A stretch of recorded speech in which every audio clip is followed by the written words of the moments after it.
Application of inductive effect. वो पानी पीने गए ना तो वो कट गया।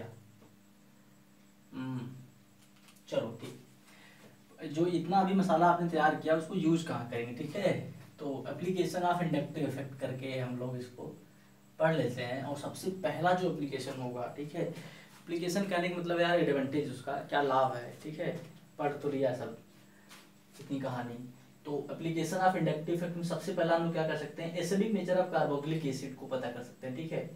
मतलब अगर आपको दो तीन कार्बोक्सिलिक एसिड एग्जाम में दे दिए जाए और बोला जाए कि कौन सा सबसे अच्छा एसिड है भाई, कौन स्ट्रॉन्ग एसिड है, कौन वीक एसिड है, तो उसको पता करने के लिए ये हथियार हम लोग ये मसाला यूज कर सकते हैं इंडक्टिव इफेक्ट वाला, ठीक है।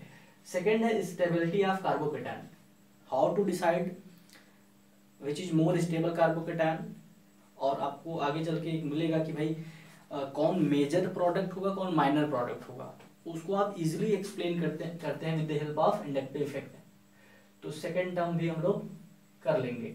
थर्ड है एल्कोहलिक स्ट्रेंथ, हम लोग एल्कोहलिक स्ट्रेंथ को भी चेक कर सकते हैं इस मसाले के थ्रू, ठीक है।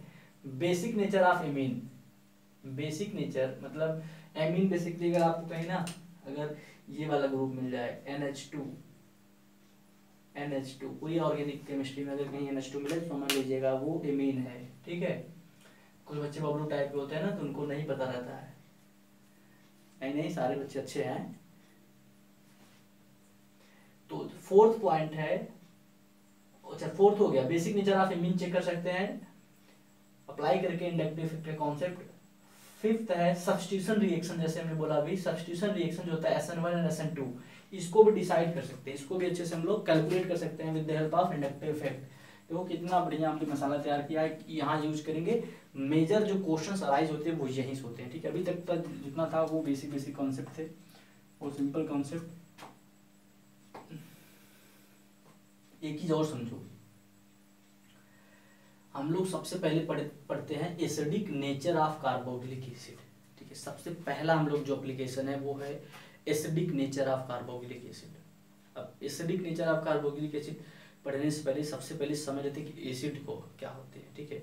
एसिड, कौन एसिड अच्छा होता है, ठीक है। तो एसिड वो अच्छा होता है जो वाटर में डिजॉल्व होने पर अपने प्रोटॉन को H+ को आसानी से इजिली रिमूव कर दे, पहला पॉइंट। जो H+ को मतलब प्रोटॉन को इजिली रिमूव कर दे जब उसको पानी में वाटर में डिजॉल्व किया जाए। सेकेंड पॉइंट कि उस एसिड का जो pH वैल्यू है, जो pH वैल्यू है वो लो होना चाहिए। pH एंड pK वैल्यू आपको आगे मिलेगा, मैं उसको जब हम लोग सोल्यूशन पढ़ेंगे तो वहाँ डील होगी अच्छे से। pH क्या होता है, pK वैल्यू क्या होता है, ये दोनों लो होना चाहिए, एक अच्छे एसिड की पहचान है। तीसरा और सबसे most important thing, negative charge should be less on COO negative. तो कार्बोक्सिलिक एसिड का अगर मैं फार्मूला लिखूं अभी तो ये कुछ इस तरह से है फार्मूला भाई कार्बोक्सिलिक एसिड का, कार्बोक्सिलिक ग्रुप का R अल्किल ग्रुप है ये, COOH, यही क्या है कार्बोक्सिलिक एसिड ग्रुप ये, और ये अल्किल ग्रुप है। तो इस जो COO नेगेटिव है, यहाँ देखिए यहाँ नेगेटिव है, ये पॉजिटिव है। इस एसिड में ये जो H+ है ये प्रोटॉन है, और ये जो COO नेगेटिव है इसको बोलते हैं कार्बोक्सिलेट आयन। तो ये जो कार्बोक्सिलेट आयन है इसके ऊपर जो नेगेटिव है ये कम होना चाहिए। ये नेगेटिव अगर कम रहेगा तो ये H+ आसानी से यहाँ से निकल जाएगा, ठीक है, इसको अट्रैक्ट नहीं करेगा। अगर ये नेगेटिव ज़्यादा होगा, देखो अगर ये नेगेटिव में बढ़ा दूँ, इंक्रीज कर दूँ, तो ये पॉजिटिव क्या करेगा, अट्रैक्ट करेगा, इस H+ को, प्रोटॉन को निकलने नहीं देगा। जब निकलने नहीं देगा तो ये बेकार एसिड हो जाएगा, अच्छा एसिड में कंसिडर नहीं किया जाएगा, ठीक है। तो एक गुड एसिड मीन्स होता है easy remove of H+ proton, उसका लो pH या लो pK वैल्यू होना चाहिए।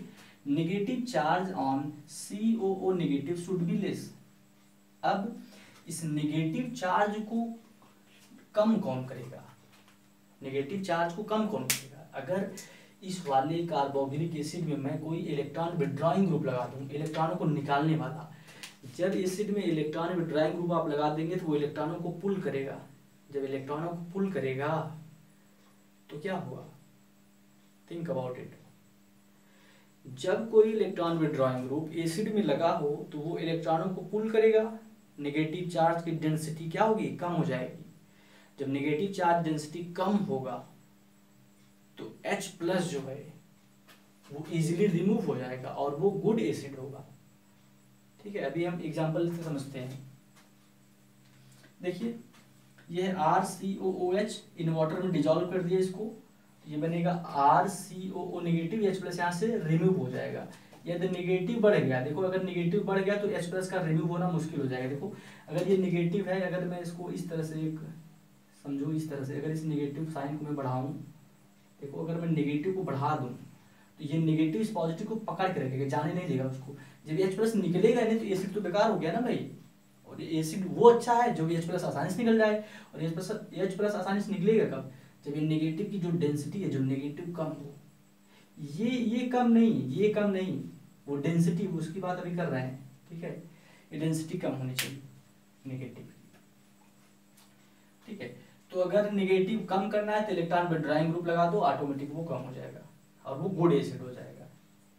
चलो एक एग्जांपल से समझते हैं हम लोग। यहाँ एक चीज और मैंने लिख रखा है, इसको भी समझ लीजिए भाई। देखो RCOO नेगेटिव, वो नेगेटिव कम है तो इसलिए H+ ना दूर चला गया, H+ आसानी से निकल गया। इसका मतलब है ये आसानी से निकल गया, देखो दूर भाग गया H+, तो ये गुड एसिड होगा। ठीक है, देखो यदि नेगेटिव कम हो गया तो H+ इजिली रिमूव हो जाता है। अब ये क्वेश्चन यहाँ देखो लिखा है, एक मिनट यहाँ तक आप नोट करिए, तो मैं चेकआउट कर लूँ। दिख रहा है कि बस बोले जा रहे हैं। ओके, एक मिनट। ओके,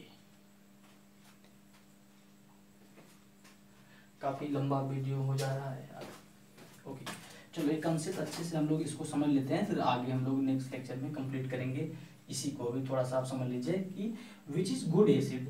अब जैसे आपके पास दिया हो CH3COOH, ठीक है, और दिया हो NO2COOH, ये क्वेश्चन आ गया जैसे आपके एग्जाम में ये, तो इसमें जो है कौन अच्छा एसिड है। देखिए यही कॉन्सेप्ट लगाते हैं, और ये मेरे पास है CH3COOH और एक है NO2COOH। इन दोनों में कौन गुड एसिड है, कौन अच्छा एसिड। देखो CH3 क्या करता है, इलेक्ट्रॉन को डोनेट करता है, प्लस आई। CH3 क्या करता है, प्लस आई इफेक्ट देता है, इलेक्ट्रॉन डोनेट करेगा। जब ये नेगेटिव डोनेट कर रहा है, इलेक्ट्रॉन डोनेट करने का मतलब नेगेटिव, ये नेगेटिव है ये पॉजिटिव है, तो ये जब इलेक्ट्रॉन डोनेट करेगा तो ये तो नेगेटिव बढ़ जाएगा ना भाई, इसको जाने ही नहीं देगा, इसे इसको जाने ही नहीं देगा यहाँ से, मतलब इजी रिमूव नहीं है यहाँ। ये NO2 देखो, ये NO2 क्या करेगा, इलेक्ट्रॉन को खींच लेगा।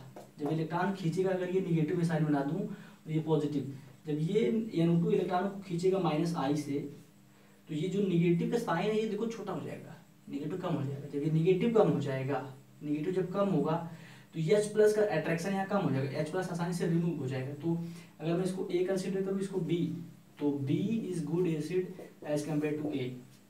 तो B क्या है भाई, एक अच्छा एसिड है। ओके, समझ लो।